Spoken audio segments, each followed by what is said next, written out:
First thing I want to do is the message that I like to give to our residents is that they must be prepared.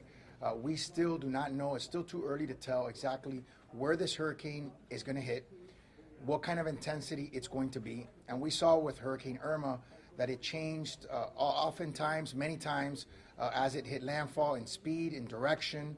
And so we want our residents to be prepared. We have told them at the beginning of hurricane season that in anticipation of hurricanes, we want them to have an evacuation plan. We want them to notify the residents, their family members, of what the evacuation plan is going to be.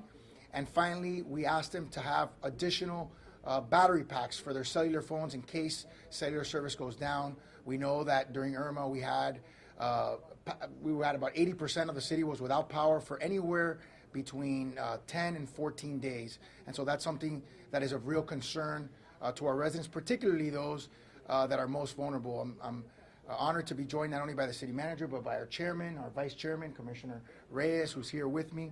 And I want to talk a little bit about what the city is doing to be prepared for the hurricane.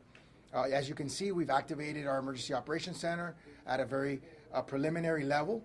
There will be a further decision on activation tomorrow as to whether or not we're going to have the full implementation of the Emergency Operations Center and be calling employees in from work. We have notified all crane operators that they have to secure their cranes. We saw during Hurricane Irma that the cranes were, multiple cranes broke or were not secured, and that's a risk to public safety. We have, our fire department has gone to all the senior centers to check to make sure that the generators are operating. We saw the tragedy that happened in Broward, where unfortunately, many seniors, or there were seniors that lost their lives as a result of inaction. And that's something that we want to make sure that we avoid here in the city of Miami, and certainly in consultation with Miami-Dade County that manages and runs those senior centers. We have ordered ice and water. We did this before Irma, and this helped tremendously. We were able, through all our commissioners, when I was a commissioner, to actually go out in the community and give out ice and water to the needy residents that didn't have refrigerated power. We have, in anticipation of the hurricane, and also because of King Tide, which the manager alluded to, we have cleaned our gutters and our drain systems. We have 3 vac trucks that are on standby to clean additional gutters and drains, because part of course, dealing with water is making sure that the water can drain out. And if we have clogged gutters and drains, that's going to be much more difficult. We have cleared our 5 debris fields.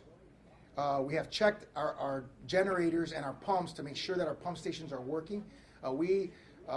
My administration, along with the commission, since Irma, has installed 2 major new pumps in the Brickell and Mary Brickell area. They can pump anywhere between 50,000 gallons per minute of water.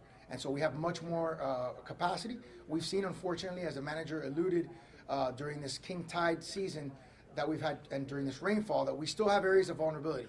So we do expect that if there is significant rainfall, that we may experience flooding or temporary flooding throughout the city. We have secured emergency funding.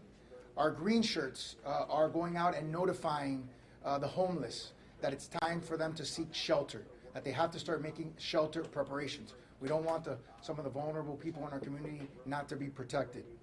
And finally, we have provisions to potentially order food in the event that we have a prolonged power outage and people are without food. We will also be helping provide food as we did during Irma in our senior centers. Tomorrow, we will be at a senior center doing hurricane prep, where we'll have another press conference to talk more about what's happening with the storm, and we'll be waiting for the newest advisory that will be coming out soon.